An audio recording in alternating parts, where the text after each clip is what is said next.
يلا النهارده بقى قومي تشجعي وروقي البيت كله. النهارده اجازه، يوم السبت اجازه من المدارس. يلا قومي بقى اغسلي الغسيل اللي عندك وشوفي هدوم المدارس لو عايزه تتغسل، وخلصي البيت كله وروقيه عشان نبدا الاسبوع من بدايته، من اول يوم لحد كده الدراسه نبداها كده بروقان ونبداها كده. إيه، مفيش البيت هيبقى يتروق كده على على الماشي كده، اللي هو تروقات خفيفه كده وتنفيضه كده خفيفه، ان كان مسيح حته بقى وكلام من ده.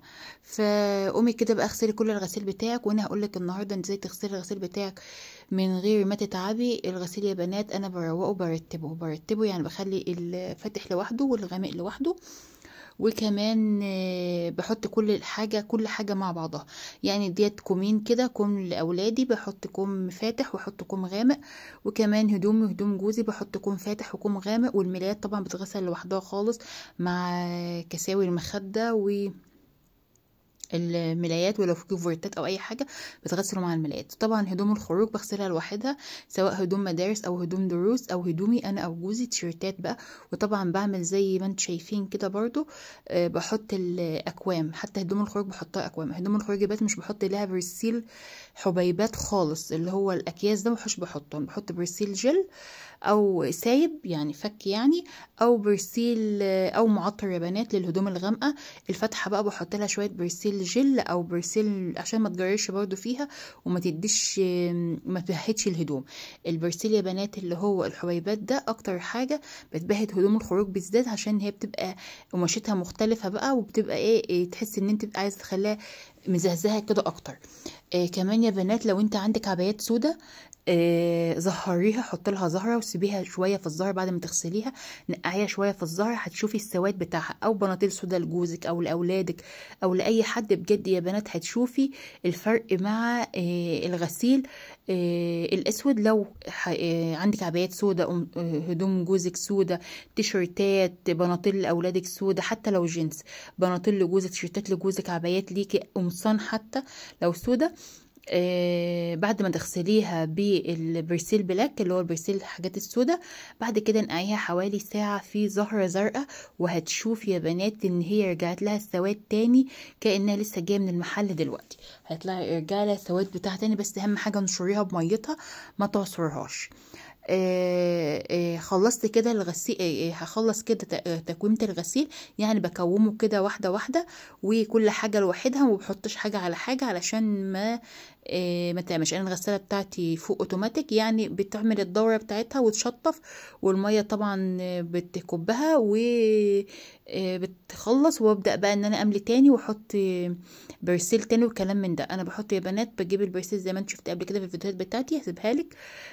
انا بجيب كيلو برسيل اوتوماتيك اللي هو السايب، وبحط عليه نص كيس من الشركات، او كيلو حتى من برسيل الشركات، باهي بقى، ليدر، اي حاجه من الحاجات الكويسه ديت اللي مش مقطعه. كمان يا بنات بحط شوية من برسيل الجل، شوية من كلور الجل. عندنا الحاجات دي كلها بيجي واحد بنجيب منه بالكيلو، يعني بالإزازة كده، مبقاش حاجات مع بعضها يعني. دخلت بقى على اوضه الاطفال، قلت بقى اروقها كده تروقه حلوه كده، واشيل السجاد وامسحها كده عشان يبقى الريحه بقى والشكل يبقى حلو كده، واظبطه. طبعا السير متبهدل خالص، ساعات بيذاكروا عليه، بيتنططوا عليه، بصي ما بيخلوش الاوضه على بعضها. طبعا بقى الورق وكلام من ده، شايفين بقى السجاد وانا بشيله، كل تحت السجاد كله ورق وكله اقلام. ايام المدارس بقى بتبقى كل الدنيا متبهدله. قلت بقى ان انا اشيل السجاد بقى وامسح واكنس الاوضه وامسحها، ولو في خشب مثلا معكوك ولا حاجه هنضفه والمعه كده على الماشي، يعني مش هتكم، يعني مش هيبقى تنظيفه عميقه، يعني تنظيفه كده وانا ماشيه. كمان بقى الشبابيك برضو لو فيها اي حاجه بشيلها وبعملها. بتني يا بنات المرتبه كده علشان المرتبه اللي تحت كمان تتهوى، يعني أنا دايما المرتبه اللي فوق دي بتبقى متهويه. يعني لما بشيل الملايه بتاعتها بتبقى متهويه من فوق. بس بقى انا بكون بقى بروق التروقه اللي هي بقى بشيل السجاد وامسح الاوضه وكده، بتنيها التانية دي علشان تبقى اللي تحت تتهوى برضه. كان المفروض ان انا اوريكم الفيديو دوت او حاجه المدارس ديت الاسبوع اللي فات، من اول بقى المدارس ما ده بدات، بس انا كنت مصوره الحته دي وقلت بقى ان انا اوريها لكم. ده بنات كوتشيات جايباه لبناتي، الكبيره والصغيره، وكمان جبت طقم كده البنوته الصغيره، هي المفروض انا جايبه لها السنه السنه اللي فاتت، بس قلت اجيب لها كمان طقم تكمل بيه يعني سوت. شكله حلو قوي والله يا بنات، ومش غالي خالص. جبت لها كمان شويه من التوك، هي كانت مختاره التوك دي بنفسها، بس التوك كانت حاجه غاليه صعبه يا بنات جدا. يعني انا كنت زمان اجيب شنطه كبيره كده حلوه مليانه توك كلها ب50 جنيه، انا بجيب 3 توكتين والله و3 ب50 جنيه، يعني مش بيقضيها 100 جنيه في حكايه التوك ديت. والتوك اصلا مش كتيره يعني كام توكه بس. التوكه الفراشه دي تحفه يا بنات، جايبه منها اللون ده للمدرسة على طقم المدرسة، وجايبة واحدة البنوت الكبيرة زرقاء بس لونها جميل برضه. دخلت بقى على القطة الكبيرة، هشيل برضه الفرشة بتاعتها والملايات، واغير الملايات، وانفض السرير كده، واتني المرتبة وانفضه علشان خاطر الهواء يا بنات يدخل كده، وفتحة الشبابيك كلها طبعا. والتنفيضه دي يا بنات بتبقى تنفيضه على الروقان كده. يعني مثلا انا اكتر الاوقات لما بغير ملايات السرير بقوم شايله السجاد واقوم عاملاه، طبعا تتني المرتبه كده عشان المرتبه اللي تحت كده تتنفس، وشويه وتشيلي بقى المرتبه تتنيها من الناحيه التانية. طبعا الكنبه اللي عندي ديت كل اللي عنده حاجه بيجي يحطها عليها، بس انا طبعا الصبح كده بقوم بروقها خالص، واحط سجاده الصلاه عليها والخمارات بتاعتي او الاسدال بتاعي، علشان بقى لو حد ندى خارجه بره الشارع راح اجيب حاجه من البقال اللي جنبي، باجي بيتس الاسدال على طول، بيبقى يعني في متناول ايدي، يعني ان هو يبقى جنبي على طول. طبعا المرايه بقى هشيل المفرش بتاعتها دي، وافرش مفرش كده على قد كده عبال ما دول يتغسلوا بقى في الغسيل كمان. طبعا بنتي بتقعد تعمل ماسكات، دي التوكه اللي انا قلت لك عليها، بتعمل ماسكات وبتوقع بقى من الماسكات بقى النشا وميه الورد والحاجات اللي بتعملها دي على المرايه بالشكل ده، فبتحتاج ان هي تتنضف على طول. وطبعا الصغيره والله يعني بتعمل اكتر من الكبيره كمان، فاللي هو عايزين ماسكات بقى على طول يقعدوا يعملوا ويبوظوا الدنيا، وطبعا بيمسحوا وينضفوا وراهم، بس مش المسحه والتنظيفه اللي بتعجبني. فهمسح كده المرايه كده، امسحها والمعها. وانا يا بنات من المرايه بعملها، المرايه الازاز نفسه، الازاز اللي احنا بنشوف نفسنا فيه ده، انا بعمله يا بنات بالسلكه بتكون ناشفه، سلك المواعين العادي كده بيكون ناشف، بقوم ماشياها عليه كده بتبقى زي الفل، متحتاجش منك لا تبليها ولا تعمليها. وطبعا كنت بحاول ان انا اشيل تحت الازاز كده بتاع المرايه علشان اقدر ان انا اشيل، كان في حاجات منقطه كده تحتيه من الماسكات، فنضفتها وخليتها زي الفل. وهفرش بقى مفرش قديم كده عندي لحد ما المفارش ديت تتغسل. وعايزه كمان يا بنات والله اجيب مديل كمان ليه، يعني يبقى معايا 2 قبل بعض يبقوا شكلهم حلو.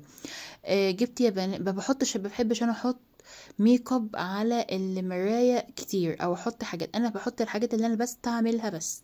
يعني الحاجه اللي انا بستعملها بس، يعني مثلا بادي سبلاش، زيت، كريم للشعر، مخمريه، كريم اساس عشان لو خارجه وكلام من ده، اللي هو الفونديشن، الحاجات اللي هي البسيطه، اللي هو الصن بلوك، المخمرية، الحاجات اللي هي بتبقى برضو. كمان بحب احط مثلا اللي هو المرطب برضو جنبي على المراية، عشان بعد ما اخلص كده واخد لي شاور احط بقى مرطب كده واظبط الدنيا. كمان هشيل بقى كفرات الصاله، مش هشيل السجاد نفسه. السجاد نفسه يا بنات لا، انا كنت لسه عاملاه قريب، فهشيل بس الكفرات يعني الحافظات كده، واشيل بقى هخلي الحافظه ديت ناحيه باب الصاله، لان انا حطيتها هنا المره دي باظت خالص وبقت متنيه كده، مش عارفه ليه ما ظبطتش معايا المره دي، فقلت لا خلاص بقى انا هظبطها واحطها ناحيه باب الصاله. وهوريك الفرش، بس مش هفرش النهارده في الفيديو ده، انا هسيب الفرش اليوم تاني علشان اكون ظبطت الدنيا. كمان خلصت المطبخ والحمام وغسلت التلاجة عشان يبقى كده الدنيا متظبطه مره واحده. بجوه يا بنات بحط كل يعني مثلا بشيل فرشه الشقه كلها، وبعدين باجي بحطها على الطاوله بتاعتي، كنبه بلدي كده في البرندة، وبحطها وبمسكهم بقى. بصي امسكهم بقى انفضهم تنفيضه حلوه كده بايديا، والله يا بنات بتبقى احسن من المنفضه. يعني شوفي بتطلع كميه تراب كتيره جدا، وبتخليه الحاجه كده تزهزه، تحس ان الوبره بتاعت السجاده او الحافظه انتعشت كده تاني وبقى شكلها حلو. فاللي هو بتنفضيها نفضه كده حلوه كده، تتكي على نفسك شويه وتنفضيها نفضه حلوه كده، وتحطيها بقى على السور بتاع البرندة او البلكونه ايا كان عندك. وهتشوفي بقى تسيبوهم بقى في الهواء يومها يا بنات كان جميل جدا، والشمس كانت حلوه جدا. فبصي اتظبطوا تظبيطه حلوه قوي، وبقيت مبسوطه قوي ان انا طلعت الحاجات ديت في اليوم ده، لان كانت في شمس وفي هوا كده فانتعشوا كده، والبات نشف في ساعتها، ما خدش وقت خالص في الترويق، وكان الجو منعش، فخلصنا كل حاجاتنا بقى على طول. كمان يا بنات كل سجادة باخدها بنفضها النفضة دي واحطها كده. همسح بقى الاوض وهمسح كمان البرندة. وطبعا مش هفرش بس لما اغسل التلاجة علشان بتبقى دوشتها كتير شوية. وكمان اظبط كده المطبخ الخشب وكمان الاحواض اللي عندي وكلام من ده. بعد كده افرش على طول على نظافة يعني. ممكن افرش بحب افرش والعيال مش موجودة علشان بيبقى بظبط البيت بقى على مزاج كده وبروقان. طبعا زي ما انت شايفه كده البرندة ما شاء الله كبيره، اخده كل السجاد كله محطوط كده على السور. وهسيبه بقى ياخد تشميسه كده حلوه.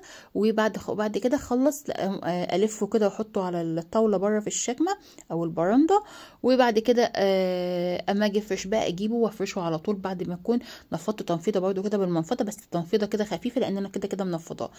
همسح بقى الاوض وانا جايبه شرشوبه للاوض يا بنات وللشقه عامه يعني، وشرشوبه تانية القديمه اللي عندي ديت بعمل بها البرندة. ليه بقى؟ لان البرندة بقى مليانه تراب فبتخليها سمرة كده ومش نظيفه. فبجيب جايبه الشرشوبه الفاتحه ديت للشقه، والشرشوبه التانية بعمل بيها البرندة على طول يعني. ان البرندة دي تتمسح يا بنات والله يوميا وساعات في اليوم مرتين. ليه بقى؟ بتاكلي وبتبوظ لي الشقه خالص يعني. مثلا لو جه فيها شويه تراب، وكمان انا دور ارضي فاللي هو التراب كله اول ما الدنيا تهوي كده يبقى فيه تراب. بصي ما اقولكيش ممكن يحصل ايه بسبب ان يبقى في تراب.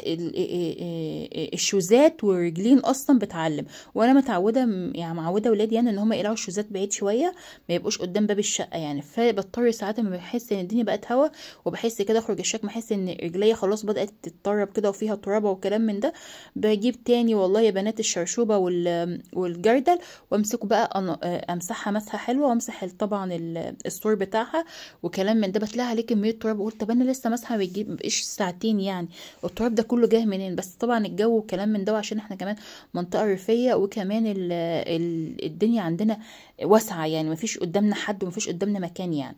فربنا يعيننا كده. والله يا بنات حاولت في البلاط ده مش راضي ينضف خالص يعني. هو بالمنظر ده من يوم ما جيت يعني. هو كان بلاط قديم، كان بلاط اللي كانوا ساكنين قبلي فاللي هم فالبلاط يعني الله المستعان يعني. حاولت فيه كتير ان انا انضفه وكلام من ده مش راضي ينضف. هو كمان يا بنات مش حكايه مش راضي ينضف، هو متكسر يعني. اللي هو في فحر، فالفحر دي اللي عامله شكل مش لطيف خالص خالص في البتاع في البلاط. فمهما حاولت ان انا اعمله كمان الصاله كمان يعني مفحوره جامد، فيها فحر كتير جدا يعني. بينها وبين البلاط كده تقريبا هم كانوا بيكسروا عليه حاجه، فبينها وبين البلاط كده حس ان في فحر كده، فهي اللي هتنمش منظر كويس. كمان البرندة فيها فحر كتير جدا فعشان كده بتلاقيها مش احسن حاجه يعني. ممكن الاوض شويه احسن حاجه بسيطه يعني. فالحمد لله على كل شيء. هنضف بقى الركنه متاخدش مني وقت خالص لان طبعا الكفر بتاعها دوت حاميها جدا. فبروق بس المخدات عليها كده وبنضفها كده وبروقها وبظبطها وبنفضها بالمقشه يا بنات. دي المقشه ديت يا بنات مقشه بلح. المقشه البلح ديت عندنا في الفلاحين او في المنطقه الزراعيه اللي احنا ساكنين فيها بتبقى هي النخله وجواها المقشه دي، والمقشه دي هي اللي عليها البلح. شايفين بقى روقت في ثانيه يعني. فاحنا لما بتخلص البلح بناخدها وننشفها ونجيبها كده نظبطها تبقى صغنونه بقى كبيره على حاجه حسب حجم النخله نفسها يعني. ونجيبها كده ونظبطها، بننفض بيها المراتب وبننفض بيها السجاد وبننفض بيها الانتريو والركنه. في التنفيض عفريته بجد، انا مبقدرش استغنى عنها، انا مبقدرش استغنى عنها خالص. انا طبعا اصحابي وقرايبي اللي في المدينه مثلا او اللي هم مش عندهم حاجه الفلاحين اللي هي مقشه وكلام من ده بيطلبوها مني يقول لي احنا عايزين مقشه من اللي انت بتعمليها بتاعه البلح دي عشان ننفض بيها ونروق بيها. والله يا بنات وفي كنيس حتى السجاد، وفي كنيس الحاجات اللي هو السجاد كمان الكوليكشن اللي عندي ده تحفه بتخليه ينور. بس انا طبعا دلوقتي بكنس بالمقشه العاديه او المقشه السلك. هدخل بقى على البرندة هكنسها كده واظبطها وانضفها وامسحها كمان يا بنات. طبعا هاخد شرشوبه تانية غير الشرشوبه اللي معايا ديت علشان ديت خلاص بقى بتاعت الشقه، انما البرندة دي بتاعتها واحده القديمه اللي عندي بقى، فعملتها دي وديت لديت عشان ايه ما تعملش. وما بحبش وكمان الحمام بتاعي انا اللي هو شرشوبه تانية خالص بمعنى اصح مش بعمل له، مش بيبقى تبع لا البرندة ولا الشقه، وده بيكون احسن بالنسبه لي، ان انا بحس ان هي مش لطيفه يعني ان انا امسح بيها المطبخ والحمام، فبعمل لها واحده تانية خالص. فاللي هو بيبقى ما شاء الله بيبقى جميل، بتبقى جميله جدا، وبتبقى محافظه حتى على ريحه بتاعه. وبعدين يا بنات اهم حاجه في الشرشوبه، اهم حاجه يا بنات في الشرشوبه، بعد ما تخلصي مسيح نشي فيها، ما تعصريها وتسيبيها في الجردل، لا اقلبيها على وشها كده، يعني اقلبيها على، يعني تبقى الشرشوبه لفوق اللي انت بتمسحي بيها دي لفوق، والعصايه لتحت، وحاولي ان انت توقفيها كده وتبقى تكون في حته فيها شمس. ما تلاقيش حته فيها شمس ممكن تحطيها على الحبال او على الحديده بتاعه المنشر او اي حته، هتنشف معاكي. بس اهم حاجه تكون حته جيده التهويه عشان ما تعملش ريحه وما تسودش منك. النهارده دي يا بنات كان الروتين بتاعه، خلصت كده البرندة وفي سلمتين كده بكنسهم عند الباب الخشب كده، وبعد كده هبدأ بقى ان انا امسح البرندة. طبعا زي ما قلت لك هجيب الشرشوبة اللي هي القديمة اللي عندي دي وامسح بيها البرندة، لان تبقى مليانة تراب والله يا بنات، فبتبوظ الشرشوبة وبتغمقها جدا، وبقعد اغسل فيها غسيل جامد. فقلت طب وانا على ايه، انا اخلي واحدة كده وواحدة كده، وده مريحاني على فكرة بالشكل ده. شايفين بقى يا بنات الهوا، الله على جمال الهوا، منعش الايام دي احلى ايام بالنسبه لي. انا لا بحب الشتاء الجامد ولا بحب الصيف الجامد، انا بحب ايام الخريف اللي احنا فيها بالشكل ده، هوا كده مع يعني شمس مع هوا، اللي هو الجو اللي بيخليكي بعد الغدا ده عايزه تتسطلي تنامي، ما تبقاش قادره تقاومي بجد، بتبقى كانك كانك رايحه في غيبوبه تانية خالص. ده الفيديو بتاع النهارده يا بنات، خلصت اهوت. يا رب كده يكون عجبكم ويكون الفيديو خفيف على قلوبكم. لو لسه ما اشتركتش في القناه ولسه جديده، حطي لايك للفيديو واعملي اشتراك علشان القناه ترفع معاكم ومعايا، ويا رب كده يرزقني منها ويرزقكم يا رب بون واسع فضله، ويخلي لكم اولادكم، واللي ما اتجوزش يتجوز، واللي عايز يخلف ربنا يرزقه بالذريه الصالحه. وكمان الفيديو يا بنات، الفيديو الجاي ان شاء الله هوريكي بقى ان انا هفرش الشقه ازاي، وفرشها بسيط خالص، بس هفرش هغير الملايات وهخلص البتاع ده عشان ما اطولش عليكي الفيديو. فانا جبت لك النهارده ازاي تروقي، وبكره بقى نجيب لك ان شاء الله ازاي تفرشي الشقه كلها علشان ما تاخدش منك وقت. ربنا يعينكم يا بنات ويعني، ويكون يا رب الفيديو خفيف عليكم، والسلام عليكم ورحمه الله وبركاته.